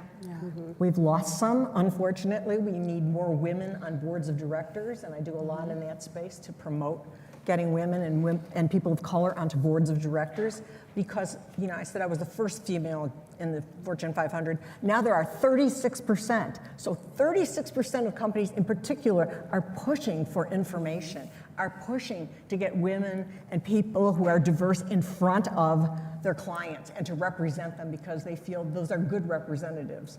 And we need to push for that. I think one thing that really helped women is a law that said you cannot ask a person how much they make. Yeah. That was holding people down, because if you start out low, they never push you up in big increments, and now that's happening. So keep pushing for things, keep pushing for positions that impact you desperately, so that you can have a level playing field. Wonderful. That's a really good point. I just wanted to add something. Especially if you're in those years of raising your children and everything, it's so demanding, right? There's so many demands in your time. If you get tapped on the shoulder to take on a role, to serve in a leadership position or a management position, and you kind of want to do it, but you're like, oh, I've got so much on my plate. Those are hard decisions to make, but sometimes you really have to go for it, because that's how we change those statistics. That's how we change the numbers. So, you know, I'd encourage you to the extent you can, take those opportunities. If people ask you, there's a reason you're being asked, right? You know, if you're being tapped on the shoulder, it's for a reason. And even though it might take some additional juggling or some delegating, it's worth doing that, because that's how we get women up into those ranks. Very good advice. So one of the reasons we want to have alumni involved with our law school and have meaningful leaders come in front of our students is that we hope that we inspire women who are later in their careers leaders to give back, and also teach that, because that's not taught, you know, like how to be a mentor, how to pull other women up, and people of color and your other intersectional identities that are so important to us. I'd love to hear examples of women who have helped you in your career, or how to do that well? Well, the person who helped me the most in my career, who's female, was Jean Allard. You know, I had read about her, an article in the newspaper. She was a partner at S&R Denton. And wow, I mean, she was the first female to run the business law section of the ABA, 50,000 strong. She was on 4 or 5 boards of directors of public companies. I said, wow. I went to my first ABA meeting, and I went into this program on governance. Who's sitting in the audience but Jean Allard? I mean, I could not wait for the panel to stop talking so I could say, Jean, I'm so glad to meet you. You were in this room, and I look at Power, Rogers, and Smith. How many of you people are going out and talking to Power, Rogers, and Smith? Connect the dots. It's the most important thing that you can do. A friendly face, an enthusiasm for your career and for these people. You know, show them respect. I belong to a group called the Chicago Network. There's only one rule in the Chicago Network, and it's women who are in the top of their profession in every walk of life. The one rule is that when someone from the network contacts you, you must respond in 24 hours. Think about that. It's all about respecting, and it's all about, the respect is knowing who you're talking to and what they need. So Girls Inc. was trying to approach Melody Hobson, the chairman of Ariel. She's the head of the board of directors of Starbucks. She's on many company boards. So I said, oh, you can't reach her? I'll try. There's a rule in my group. I don't know if she'll answer me, but let's try it. Within 24 hours, Melody Hobson answers the call. Get your reputation that you answer the call, that you respond, even if you can't help the person. Be that person. Be a mentor. Be a sponsor. And you know, LaKeisha told you the difference between the two. I'll give you a sponsor who really, he got me the aerospace job. I didn't even know it, that he was the one. But when I first met him, I met him through Jean Allard, and he said, here's a job in the Bar Association. I'm gonna give this to you, you know? Kid, I'm gonna give this to you. If you do a good job, I'll reward you. And if you do a bad job, I'll never talk to you again. That's a sponsor. You could say, oh, that's very insulting. Or you could say, hey, I got this big break. Yeah. The guy's threatening me, but that's okay. I'm in the Chicago Club having breakfast with him. This is okay. I can be threatened. I can be motivated. So that's the difference. The mentor is going to help you, and is going to be more guiding. The sponsor is going to open that magic door for you. So yes, there are women out there. Find them. And I spoke to a student at 1L before this meeting, and I said, I'll be on your board of directors. So get your board of directors, your personal board of directors. Women will help you. They want to help you. That's a great message. Kate Conway works at Power, Rogers & Smith. She is an alum of this law school, and she'd be a person to reach out to if you have an interest in personal injury law, in fact. Yeah. Other ideas? So I was actually I talked about some women that paved the way for me earlier, but I will give an example from sitting in the shoes of you who are in law school. There is a young woman who was introduced to me via email. Like, she went to school in Kansas City, so she's never met her before at all. So a friend of mine, we went to Israel together, and we were part of this group that went to Israel, and he's like, hey, I know what you do. I have this one law student that's very interested in your type of, the type of law, higher ed, collegiate athletics, would you just talk to her? So I'm like, sure. I always will take the call. I always answer the phone. Like that is, I'm big on that. So I take this call, and we're talking, and she's like, I want to work for you one day. I'm coming. I want your job. I want to do this. And I'm like, oh, that's great. You're still in law school. Yeah, This young woman literally stayed in touch with me from just that one call for, I think she graduated 2 years ago, Kansas City. Took the Illinois bar, and she's like, just letting you know, I took the Illinois bar. Like, she has literally stayed in contact with me throughout. Took a position at another firm. Told me all about that. I'm not in the practice area that I want. Her summer, so I know so much about her. And she's been so persistent. I am literally hiring her, extending her an offer next week.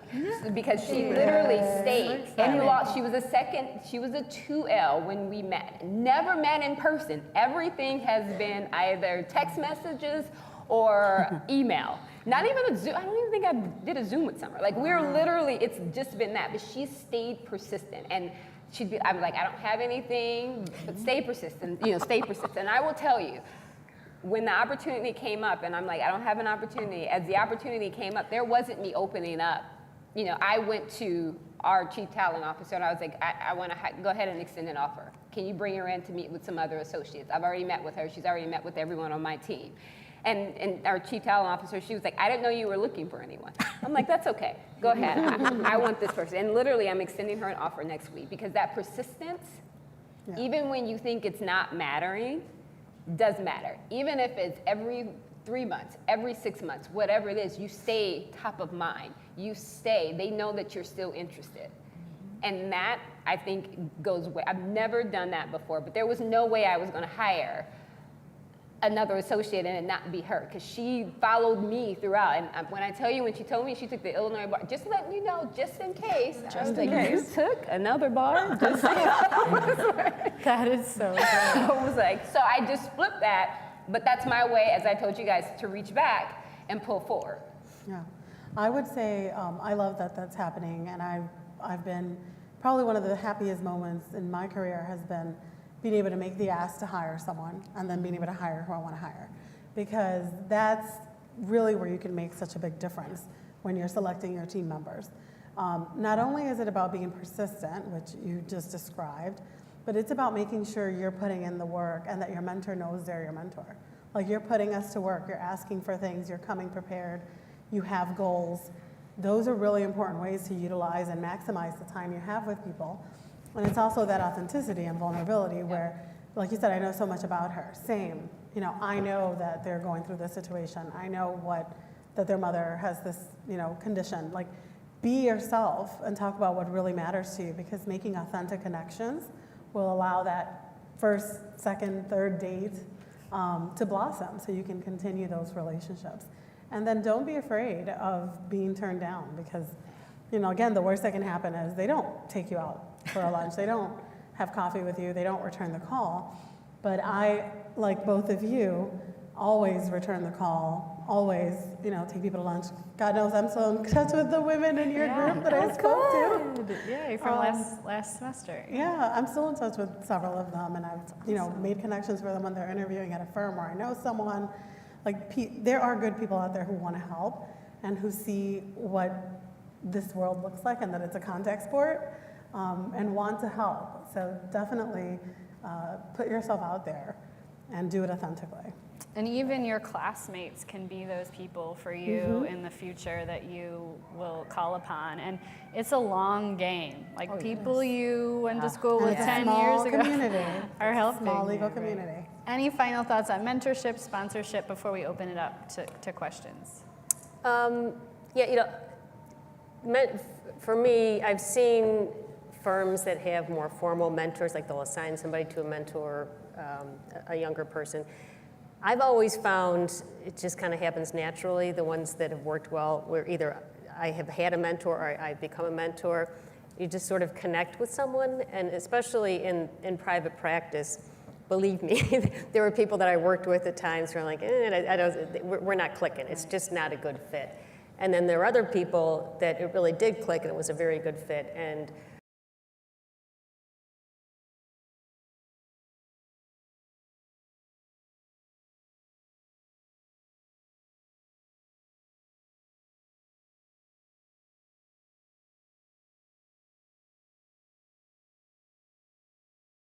I wasn't on a reduced schedule, I was kind of coming out of that, but still had little kids at home and didn't have the flexibility we now have with computers where you can go home and work on the brief after everyone goes to bed. It was just not that seamless. But we worked, we figured it out. I would be up at 4:30 in the morning, I'd do what I needed to do to read it, get everybody off to school, get downtown, just whatever it was that I had to do to get the job done. And she appreciated that, even though we were still kind of in a world of a little bit more FaceTime. And that just worked out tremendously well, and it was really because the two of us connected. She saw what I brought to the table and looked beyond. Maybe I wasn't there on the weekends in the office with some of the other people were, or late at night, but she knew what I did. So that really did help tremendously. And in the same fashion, I think I've been able to be a mentor to other women. There's one woman in particular that I have a great relationship with. She was an associate of ours for a while, and she had 2 children very close together, and her family was all up in Madison, Wisconsin. They were here in Chicago, and she just really wanted to be near her family. So she made the tough decision to go back to Madison and work in-house. And I've worked with her in making decisions to move to other in-house opportunities. And some of those didn't work out initially, but with some coaching, and I'm like, why don't you talk to the person in the general counsel's office? And I don't know, I don't have that experience. I'm like, you're really smart. I think you're going to figure it out. So eventually, and then she's doing well in that position, and it's really wonderful. I love getting calls from her and just having her pick my brain and giving advice. So I think making the connections, and I wouldn't push too hard with people that you don't feel like you connect with, male or female, because I think it's more of a natural thing. Someone you connect with, I think you really want to pursue those relationships, and they can really help. Claudia? Okay, and I'm trying to be mindful of the time. That's okay. So again, really quick, I'm always giving quick last remarks. So as far as mentors, and I've heard of the many stories, we've all heard the stories that were just told here by my fellow panelists, but don't be afraid also of maybe, there's nothing wrong with having a non-traditional type of mentorship. So I didn't have a mentor person. I mean, I didn't know anyone that had gone to college, let alone law school. Growing up, no one in my family did. So when I worked with the state's attorney's office for 9 years as support staff while I was going to college and law school. And because I did college part-time at night at Loyola. So I did Loyola undergrad, but I did law school at the Thomas M. Cooley Law School in Lansing, Michigan, and that was a weekend program. So I know Loyola also has a weekend program, a new one, but I commuted to Lansing, Michigan every weekend, and I was a teen mom. So I had a daughter at home, so I was working full-time. So by working at the state's attorney's office, to me it was like I had this whole office of mentors. Everyone knew I was going to law school. Everyone knew, they understood my struggles. I could talk to them about school. And it wasn't, those were things I couldn't really talk to my mom about, or she wouldn't understand, or she would ask me how school, and that was it, But the issues or the classes that I was taking, that's what really helped me in being constantly asked every day, oh, how's school? Or, what class are you taking? That was always, even those little questions were a big deal. And in turn, as far as me being a mentor, I did a leadership program a few years ago, met this girl. She was, at that time, not even ever mentioning that she was interested in law. And she was working full-time. She didn't have kids, but she had a mortgage. And then next thing you know, she calls me one day and says, I'm thinking of going to law school. And, I want to talk to you how you handled it. You worked full-time too.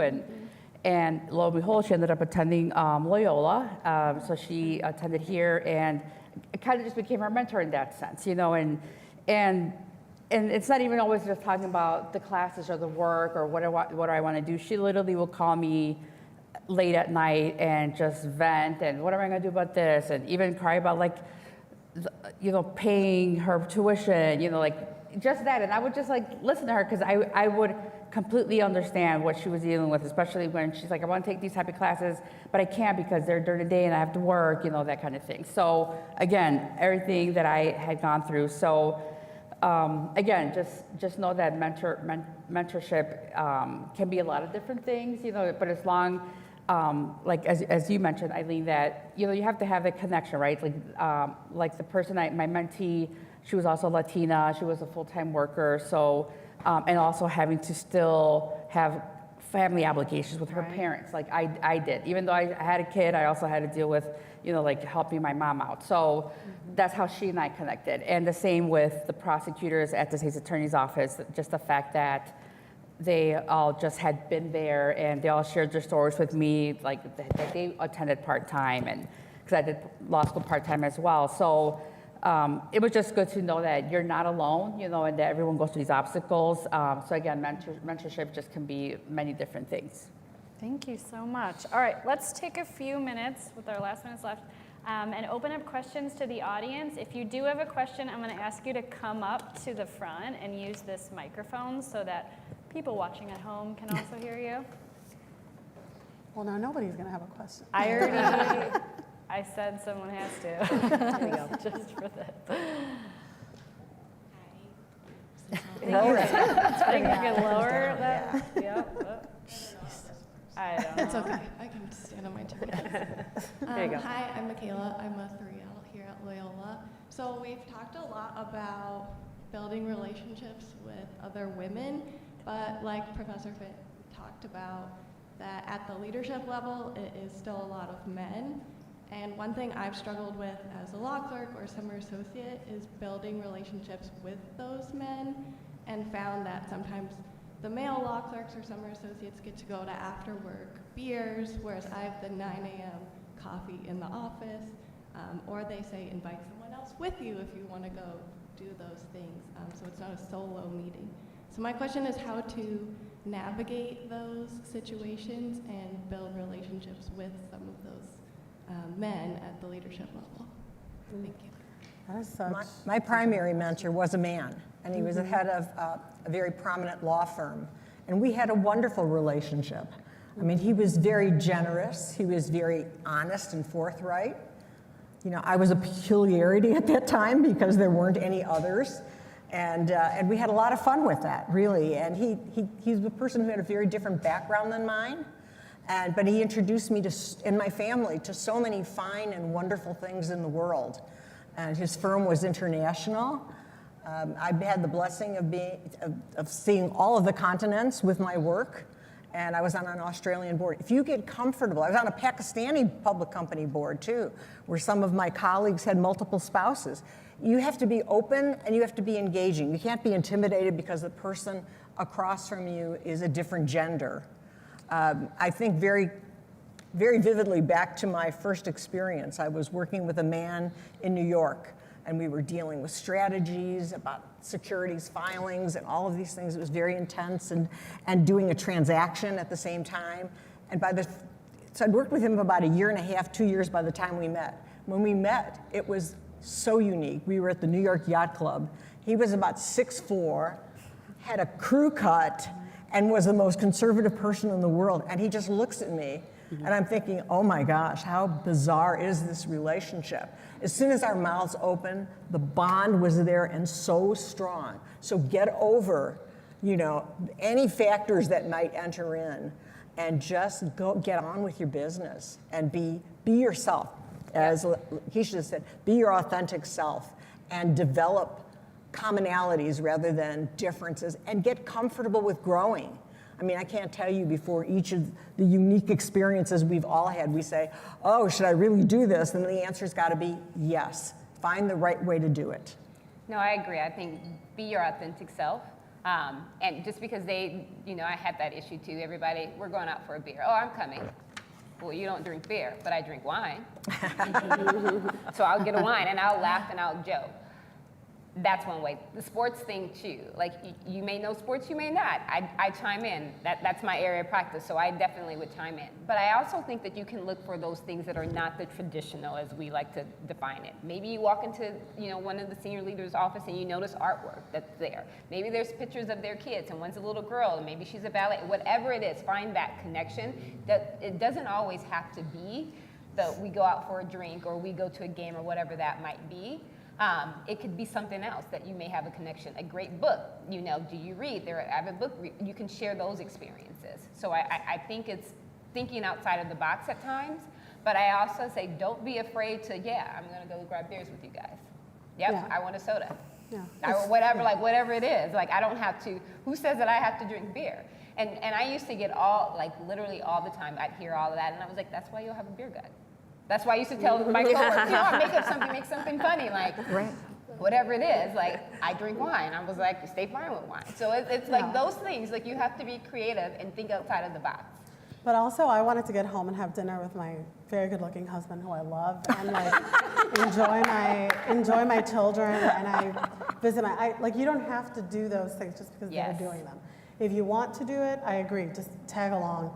Not every time, just whenever it is. If you can develop allies within your level as well.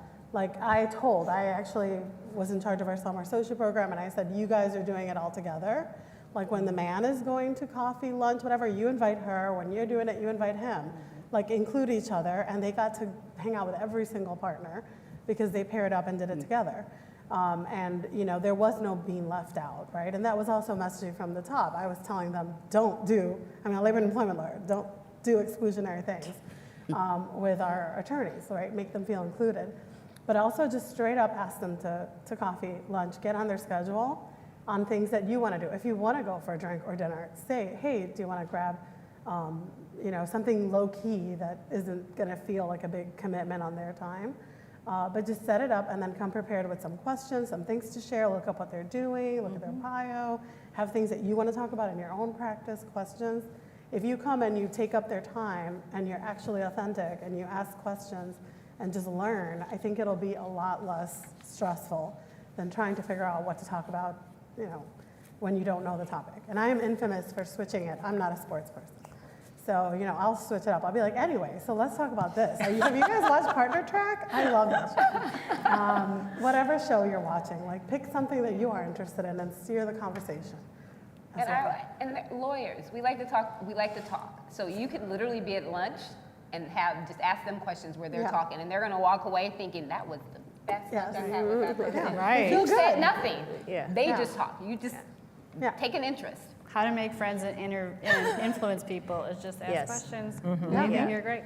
All right, Absolutely. speaking of that, we're already over time. So let's take one more question, either from the audience or the internet, if we have any of those. Otherwise, we're up. Okay, come on up. Are we on live somewhere? Hello, everyone. I'm Emily. I'm a 1L, bright-eyed and bushy-tailed. Nice. But we've kind of touched on this a little bit, but I'd love to hear all of your guys' experience about just dealing with, I think our spaces are more welcoming now, but we still encounter a lot of barriers or maybe comments, etc. How do you handle that with differing power dynamics? Because I think that can be hard when it's an authority figure or you feel like your career could be on the line. Like if you step up and speak out, if you feel like it's better to not at that time, just kind of your general experience with that. It's a loaded question. True. It's a good one. I'll talk about speaking honesty to power. The last board meeting I was in, there was a very sensitive subject. It had to do with the transaction, and the question was, the company we were acquiring, did we give bonuses to these people that their former employer promised? And I helped create the board agenda. I did not know that I was going to be not at the table, but on the table. And all of a sudden, I'm in front of everyone, and they want me to explain my position. And I looked around the room, oh my goodness, all these somber faces. Holy cow, it was just incredible. And I could read the room, and I just said, I started out with facts and obligations and rights and things of that legal stuff. And then I turned around to the room and I said, what you want to do is not immoral, illegal. It's not even fattening. And finally I got a little humanity. And I said, but I'll tell you why I wouldn't recommend it. So sometimes you've got to, even if you're talking to power, even if the power is against you, Emily, you've got to find the way to make your position known, but you've got to do it honestly, forthrightly, and giving, as a counselor, you've got to give all the facts. You've got to put all the facts on the table. They ultimately went with me on the decision I was recommending. And you just got to stay in there. You got to stay in the game and be authentic and be true to yourself. I think one of the things that as lawyers that we take for granted is the importance of emotional intelligence. I honestly think this should be taught in law school because in any practice that you have, emotional intelligence is so important. Understanding your audience is so important. So when you do that and when you're honed into that, then you can adjust to be able to get your message across based off of the type of, it's not going to work the same for everyone. So if you're keen and you have that emotional intelligence and you're watching how they act and how they react, then you hopefully will be able to trigger and adapt to that to get your point across. I was listening earlier when we talked about sometimes you sit in a meeting and you'll say something and then you said the same thing and then your colleague comes right back around and says, I love that when that happens. Mansplaining. I love that because I'm like, gosh, Jim, you said a great thing, just what I said 5 seconds ago. So back to, it is a great point. Like, let everybody, yes, that's a great point, yes. Well, I like to say thank you for listening so intently. I know, That's such a great summary. Like, man, Such a great summary. It's like great minds think alike. I just said that, like whatever it is, but you're learning, you're watching the room and you can understand that. So you take back your power. You may thought that you have actually took it from me. I'm taking it back. Great, and everyone, at that point, everyone's like, no one else wants to say anything now, but you've actually taken back your power. Let's not let us exit this room without realizing that idea was mine. And so I think it's important in a sense for you to the emotional intelligence so that you can actually see that and be equipped and ready to actually know who your audience is and adjust. But I think your question was if someone says something offensive or something that is hurtful or in any way insensitive, how do you address it knowing that there's a power dynamic? And I think in my experience, humor is a really good way. Using humor is excellent. I'll say, oh wow, you're really aging yourself there.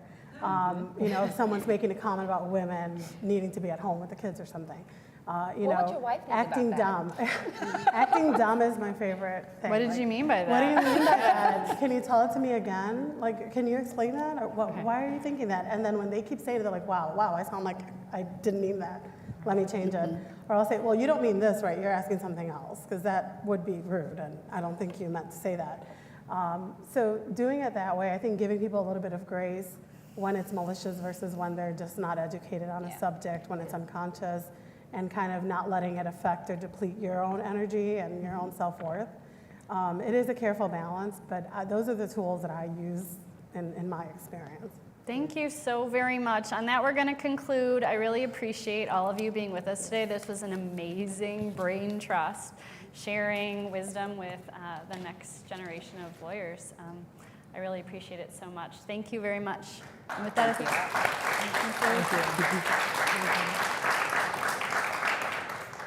On that note, I want to thank everyone for being here with us today. I want to thank our amazing panelists, our amazing moderator.